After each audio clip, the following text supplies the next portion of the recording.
Kerala files, Kashmir files ನಂತರ ಇದೀಗ Dharmasthala files ಎಂಬ ಪ್ಯಾನ್ ಇಂಡಿಯಾ ಸಿನಿಮಾ ಬರ್ತಿದೆ. ಸದ್ಯ ಈ ಸಿನಿಮಾ ತಯಾರಾಗ್ತಿರೋದು ಕನ್ನಡದಲ್ಲಿ ಅನ್ನೋದು ವಿಶೇಷ. ಹಾಗಾದ್ರೆ ಧರ್ಮಸ್ಥಳ ಫೈಲ್ಸ್ ಸಿನಿಮಾ ನಿರ್ದೇಶಕ ಯಾರು, ನಿರ್ಮಾಪಕ ಯಾರು, ಲೀಡ್ನಲ್ಲಿ ನಟಿಸೋ ನಟ ನಟಿ ಯಾರು, ಎಷ್ಟು ಬಜೆಟ್ನಲ್ಲಿ ಸಿನಿಮಾ ತಯಾರಾಗ್ತಿದೆ, ಎಲ್ಲದಕ್ಕೂ ಉತ್ತರ ಕೊಟ್ಟಿದ್ದಾರೆ ನಿರ್ಮಾಪಕ A Ganesh. Have A look.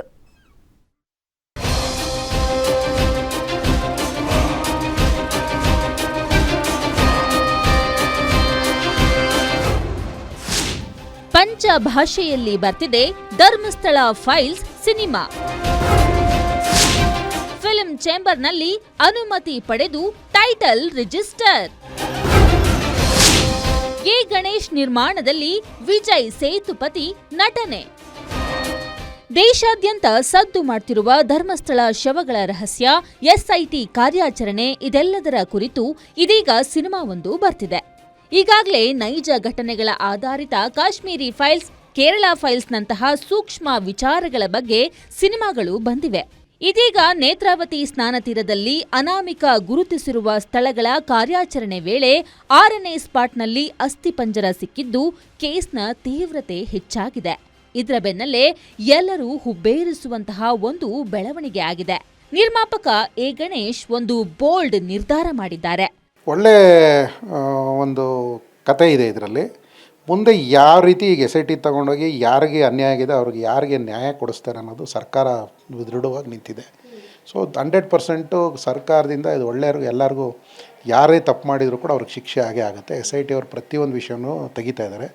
So ಅವ್ರದ್ದೆಲ್ಲ ತನಿಖೆ ಆಗ್ತಾಯಿದೆ ಎಲ್ಲನೂ. ಈ ಹಂತದಲ್ಲಿ ನಾವು ಆ ವಿಷಯನ ಮಾತಾಡೋದು ಇಲ್ಲ. ಈ ಸ್ಕ್ರಿಪ್ಟ್ ಅಂತಂದರೆ ಪ್ರತಿಯೊಂದು ಕೂಡ ಈಗ ಆಲ್ರೆಡಿ ನಡೆದಿರೋಂಥ ಒಂದು ಕೆಲವು ವಿಷಯಗಳನ್ನ ತೊಗೊಂಡು ಸ್ಕ್ರಿಪ್ಟ್ ರೆಡಿ ಮಾಡ್ಕೊಂಡು ಹೋಗ್ತಾ ಇರ್ತೀವಿ. ಮುಂದೆ ಹೆಂಗೆ ತನಿಖೆ ಫೈನಲ್ ಆಗಿ ಬರುತ್ತೋ ಅವಾಗ ನಮ್ಮದು ಔಟ್ಪುಟ್ ಹೊರಗಡೆ ಬರುತ್ತೆ. ಈ ಹಿಂದೆ ದಂಡಂ ದಶಗುಣಂ, ದುಡ್ಡೇ ದೊಡ್ಡಪ್ಪನಂತಹ ಕಮರ್ಷಿಯಲ್ ಸಿನಿಮಾಗಳನ್ನ ನಿರ್ಮಾಣ ಮಾಡಿದ್ದ ನಿರ್ಮಾಪಕ ಎ ಗಣೇಶ್ ಈಗ ಧರ್ಮಸ್ಥಳ ಫೈಲ್ಸ್ ಟೈಟಲ್ ಕೂಡ ರಿಜಿಸ್ಟರ್ ಮಾಡಿಸಿದ್ದಾರೆ. ವೆಬ್ ಸೀರೀಸ್ ಜೊತೆಗೆ ಸಿನಿಮಾ ಮಾಡೋದಾಗಿ ಟೈಟಲ್ ಅನ್ನ ರಿಜಿಸ್ಟರ್ ಮಾಡಿಸಿದ್ದಾರೆ. ನಮ್ಮಲ್ಲೇ ಒಬ್ಬರಾದ ಗಣೇಶ್ ಅಂತ ನಮಗೆ ಗೊತ್ತಿರ್ಬೋದು, ಎ ಗಣೇಶ್ ಅಂತೇಳಿ ನಿರ್ಮಾಪಕರು. ಮತ್ತು ಸ್ಟಾರ್ಟಿಂಗಲ್ಲಿ ಹೇಳಿದ್ರು ಧರ್ಮಸ್ಥಳ ಫೈಲ್ಸ್ ಅಂತೇಳಿ ವೆಬ್ ಸೀರೀಸ್ ಮಾಡ್ತೀನಿ ಅಂತ ನಮ್ಮಲ್ಲಿ ಟೈಟಲ್ ತೊಗೊಂಡು ಬಂದರು. ನಾವು ಅವ್ರಿಗೆ ಹೇಳಿದ್ವಿ ಧರ್ಮಸ್ಥಳ ಫೈಲ್ಸ್ ಅನ್ನೋದು ಯಾವ್ದಾರ ತಂಟ ತಕರಾರಾಗ್ಬೋದು, ಕಾನೂನು ಥರ ಯಾವ್ದಾರ ಇಕ್ಕಟ್ಟುಗಳಾದಾಗ ನೀವೇ ಬಗೆಹರಿಸ್ಕೋಬೇಕಂತೇಳಿ ಅವರಿಂದ ಒಂದು ಮುಚ್ಚಳಿಕೆ ಪತ್ರ ತಗೊಂಡ್ಬಿಟ್ಟು ನಾವು ಅದನ್ನು ನಮ್ಮ ಕಮಿಟಿ ಓಕೆ ಮಾಡಿದೆ. ಇವತ್ತು ಪತ್ರ ಬರ್ಕೊಟ್ಟಿದ್ದಾರೆ.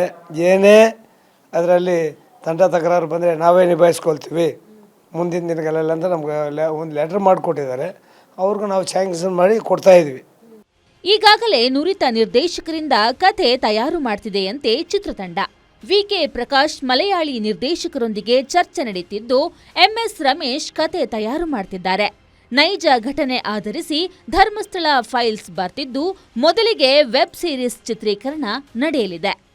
ಇದು ಒಂದು ತಿಂಗಳು ಮುಂಚೆಯಿಂದ ಈ ಸಿನಿಮಾ ಮಾಡಬೇಕು ಅನ್ನೋದು ಒಂದು ತಲೆಯಲ್ಲಿತ್ತು. ಒಂದು ವೆಬ್ ಸೀರೀಸ್ ಮಾಡಬೇಕು ಅನ್ನೋದು ಮೊದಲನೇ ಪಾಯಿಂಟ್ ಇತ್ತು. ಸೊ ಇದೊಂದು ಒಳ್ಳೆ ಏನು ನಿಜ ಏನು ನಡೆದಿದೆ, ಒರಿಜಿನಲ್ ಆಗಿ ಏನು ನಡೆದಿದೆ ಅದನ್ನು ಸ್ಕ್ರಿಪ್ಟಲ್ಲಿ ತೊಗೊಂಬಂದು ಅದನ್ನು ಪಿಕ್ಚರೈಸ್ ಮಾಡಿ ಎಂಟೈರ್ ಪ್ಯಾನ್ ಇಂಡಿಯಾ ತೋರಿಸ್ಬೇಕನ್ನೋದು ನನ್ನ ಒಂದು ಆಸೆ ಇಟ್ಕೊಂಡು ಈ ಟೈಟಲ್ನ ರಿಜಿಸ್ಟರ್ ಮಾಡಿಸಿದ್ದೀನಿ. ಎಂಟೈರ್ ಇಂಡಿಯಾ ರಿಜಿಸ್ಟರ್ ಮಾಡಿಸಿದ್ದೀನಿ. ಹಿಂದಿ, ತಮಿಳ್, ತೆಲುಗು, ಮಲಯಾಳಂ ಎಲ್ಲ ಟೈಟ್ಲು ರಿಜಿಸ್ಟರ್ ಮಾಡಿದ್ದೀನಿ. ಸೊ ಇದನ್ನ ಇಟ್ಕೊಂಡು ಒಂದು ವೆಬ್ ಸೀರೀಸ್ ಮಾಡಬೇಕು ಅಥವಾ ಪಿಕ್ಚರ್ ಸ್ಕ್ರಿಪ್ಟ್ ತುಂಬ ಚೆನ್ನಾಗಿ ಬಂದರೆ ಸಿನಿಮಾ ಮಾಡಬೇಕು ಅನ್ನೋದು ನನ್ನ ತಲೆಯಲ್ಲಿ ಹೇಳಿ. ಫಸ್ಟು ಸ್ಕ್ರಿಪ್ಟ್ ರೆಡಿ ಆಗೋವರೆಗೂ ನಾನು ವೆಬ್ ಸೀರೀಸಾ ಸಿನಿಮಾ ಅನ್ನೋದು ಗೊತ್ತಿಲ್ಲ. ಎಷ್ಟು ಕಂಟೆಂಟ್ ಸಿಗುತ್ತೆ, ಎಷ್ಟು ಕಂಟೆಂಟ್ ಸಿಕ್ಕರೆ ನಾನು ಎಷ್ಟು ಮಾಡ್ಬೋದು ಅನ್ನೋದು ಒಂದು ಫೈನಲ್ ಆಗಬೇಕು. ಸೊ ಸ್ಕ್ರಿಪ್ಟಿಗೆ MS ರಮೇಶ್ ಅವರು ಕೂತಿದ್ದಾರೆ. ಸ್ಕ್ರಿಪ್ಟ್ ರೆಡಿ ಆಗ್ತಾಯಿದೆ. ಸ್ಕ್ರಿಪ್ಟ್ ರೆಡಿ ಆದಮೇಲೆ ಮುಂದಿನದಲ್ಲಿ ಯಾವ ಥರ ಮಾಡಬೇಕು ಏನು ಅನ್ನೋದನ್ನು ಒಂದೊಂದು 20-30 ಡೇಸಲ್ಲಿ ಎಲ್ಲ ಫೈನಲ್ ಮಾಡ್ತೀವಿ. ಅಂದಹಾಗೆ ಧರ್ಮಸ್ಥಳ ಫೈಲ್ ಸಿನಿಮಾ ಅಥವಾ ವೆಬ್ ಸೀರೀಸ್ ಬಂದ್ರೆ ಈಗಾಗಲೇ ನಡೆದು ಹೋದ ಘಟನೆಯ ಸತ್ಯಾಂಶವನ್ನ ತಿಳಿಸುತ್ತಾ ಅನ್ನೋದನ್ನ ಕಾದು ನೋಡಬೇಕು. Keerthi Patil, film bureau, Guarantee news.